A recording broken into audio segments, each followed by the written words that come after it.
Hello बच्चों, कैसे हैं। मैं आपके लिए लेकर आई हूँ आपका अपना चैनल एनसीईआरटी केमिस्ट्री का क्लास 12 जिसका चैप्टर नंबर फर्स्ट ठोस अवस्था के बारे में हम पढ़ने वाले हैं। आज का टॉपिक है अपना कि क्रिस्टल में पाए जाने वाले विभिन्न प्रकार के दोष पढ़ने वाले हैं। सबसे पहले देखेंगे दोष कितने प्रकार के। मुख्यतः दो प्रकार के होते हैं। दोष मुख्यतः दो प्रकार के होते हैं, इलेक्ट्रॉनिक दोष, बिंदु दोष। थर्ड वाला आता है आपका अशुद्धि दोष, जिसके बारे में आज हम पढ़ने वाले हैं। बिंदु दोष को इंग्लिश में पॉइंट डिफेक्ट बोलते हैं। बिंदु दोष को इंग्लिश में पॉइंट डिफेक्ट बोलते हैं। ठीक है। उसके बाद देखते हैं, सबसे पहले आता है आपका अशुद्धि दोष। इसके बारे में पढ़ेंगे। किसके बारे में पढ़ेंगे हम? अशुद्धि दोष। अशुद्धि दोष क्या होता है अपना? अशुद्धि दोष क्रिस्टलों में अशुद्धियों के कारण भी योगात्मक दोष उत्पन्न हो जाते हैं, जिन्हें अशुद्धि दोष कहते हैं। क्या बोलते हैं? क्रिस्टलों में अशुद्धियों के कारण भी योगात्मक दोष उत्पन्न हो जाते हैं, जिन्हें हम अशुद्धि दोष कहते हैं। अशुद्धि नाम से स्पष्ट होता है, मतलब कुछ अशुद्धियाँ पाए जाने ही अशुद्धि दोष कहलाता है। क्रिस्टलों में कुछ अशुद्धियों के आ जाने के कारण ही दोष उत्पन्न होता है, और दोष कौन सा कहलाता है? आपका अशुद्धि दोष। उसके बाद देखते हैं कि क्रिस्टलों में पाए जाने वाले विभिन्न दोषों को दो भागों में विभक्त किया गया। क्रिस्टलों में पाए जाने वाले विभिन्न दोष को कितने भागों में डिवाइड किया है? दो भागों में। कौन कौन सा है? इलेक्ट्रॉनिक दोष और बिंदु दोष। इलेक्ट्रॉनिक दोष क्या होता है आपका? क्रिस्टलों में इलेक्ट्रॉनों की व्यवस्था क्या दे रखा है? क्रिस्टलों में इलेक्ट्रॉनों की व्यवस्था के अनियमित होने से इस प्रकार का दोष उत्पन्न हो जाता है। परम शून्य ताप पर से अधिक ताप होने पर इलेक्ट्रॉन निम्नतम ऊर्जा से उच्च ऊर्जा स्तर पर आ जाते हैं। इलेक्ट्रॉनिक दोष क्या होता है?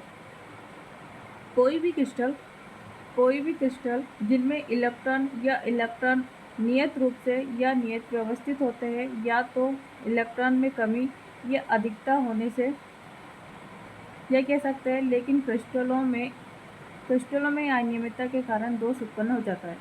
क्या है? या तो इलेक्ट्रॉनों की कमी हो जाती है या अधिकता हो जाती है, तो उससे जो दोष उत्पन्न होता है वो कौन सा दोष होता है? इलेक्ट्रॉनिक दोष। ठीक है ना। ये किसके कारण होता है? इलेक्ट्रॉनों की व्यवस्थाओं के अनियमितता के कारण। जो इलेक्ट्रॉन रहते हैं उनकी अव्यवस्था के कारण कौन सा दोष होता है? इलेक्ट्रॉनिक दोष होता है। परम शून्य ताप से ये अधिक ताप पर इलेक्ट्रॉन निम्न ऊर्जा स्तर से उच्च ऊर्जा स्तर पर आ जाते हैं। क्या होता है? इलेक्ट्रॉनिक दोष क्या कहलाता है कि क्रिस्टल में इलेक्ट्रॉनों की व्यवस्था के अनियमित होने से इस प्रकार का दोष उत्पन्न होता है। परम शून्य ताप से अधिक ताप पर इलेक्ट्रॉन निम्न ऊर्जा स्तर से उच्च ऊर्जा स्तर पर आ जाते हैं।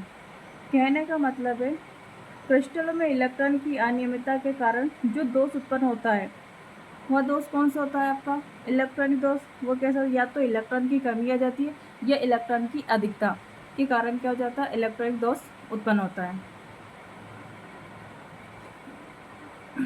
जैसे कि कोई भी धातु की सतह क्या होता है? जैसे कि कोई भी धातु की सतह है, जब धातु की सतह पर प्रकाश आपतित होता है तो इलेक्ट्रॉन तो निकलते हैं, ऐसा प्रतीत होता है। ठीक है। ये सब किसमें? इलेक्ट्रॉन दोष। जो क्रिस्टल में इससे इलेक्ट्रॉन की अनियमितता आ जाती है, उसे कौन सा दोष होता है? इलेक्ट्रॉनिक दोष कह सकते हैं। यही आपका डिफाइन कर सकते हैं। उसके बाद देखते हैं उदाहरण। सिलिकॉन अधिक ताप पर विद्युत का चालन मुक्त इलेक्ट्रॉनों के कारण होता है। क्या बोला? कि सिलिकॉन पर अधिक ताप विद्युत का चालन मुक्त इलेक्ट्रॉनों के कारण। सीधी सी बात है, जब कोई धातु की सतह पर प्रकाश आपतित होता है या फिर उसे गर्म करते हैं, हीट करते हैं, तो उसमें इलेक्ट्रॉन उत्सर्जित होते हैं। किसी भी पदार्थ कह सकते हैं हम, किसी भी पदार्थ की ऊष्मा दी जाए तो इलेक्ट्रॉन उत्पन्न होते हैं और तथा इलेक्ट्रॉन बनने लगते हैं। इलेक्ट्रॉन उत्पन्न होते हैं और इलेक्ट्रॉन बढ़ने लगते हैं, तो उसमें धारा प्रवाहित होने लगती है। यही कौन सा कहलाता है आपका? इलेक्ट्रॉनिक दोष। इलेक्ट्रॉनिक दोष में इलेक्ट्रॉन की व्यवस्था में अनियमितता से इस प्रकार का दोष उत्पन्न होता है, और परम शून्य से अधिक ताप पर इलेक्ट्रॉन निम्नतम से उच्च ऊर्जा स्तर पर आ जाते हैं। बस आपको इतना याद रखना है इलेक्ट्रॉनिक दोष में कि इलेक्ट्रॉन की व्यवस्था में अनियमितता क्या है? इलेक्ट्रॉन की व्यवस्था में अनियमितता का होना इलेक्ट्रॉनिक दोष कहलाता है।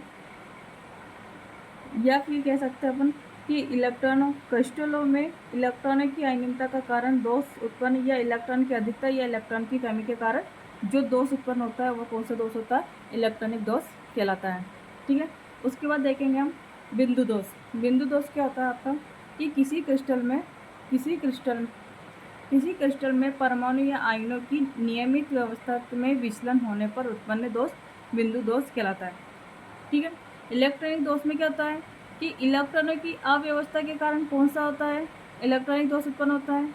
लेकिन बिंदु दोष में क्या होता है कि क्रिस्टल में परमाणु या आयनों, क्या दे रखा? परमाणु या आयनों की नियमित व्यवस्था के कारण विचलन होने पर उत्पन्न दोष को कौन से दोष को बोलते हैं? अपन बिंदु दोष बोलते हैं। ठीक है, उसके बाद आता है आपका जालक दोष। जालक दोष क्या होता है? परमाणु या आयन अपने नियत स्थान से विचलन होकर यह दोष उत्पन्न करते हैं। क्या करते हैं? परमाणु या आयन अपने नियत स्थान से विचलन होकर यह दोष उत्पन्न करते हैं। नोट दे रखा है कि बिंदु दोष का विस्तार, जो बिंदु दोष का विस्तार रूप क्या है? जालक दोष कहलाता है। बिंदु दोष से बढ़कर ही कौन सा दोष कहलाता है आपका? आगे विस्तार रूप कौन सा कहलाता है आपका?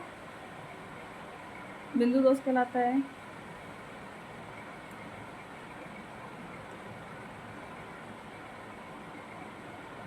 इसके बाद देखते हैं कि बिंदु दोषों को निम्न भागों में विभक्त किया जा सकता है।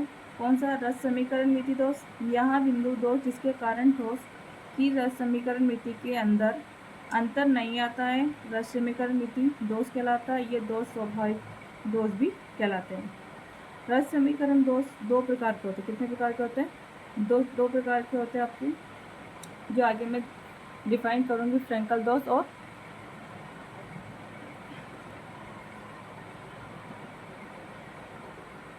आज का अपना ये टॉपिक है। लाइक कीजिए, सब्सक्राइब कीजिए चैनल समझ में आए तो।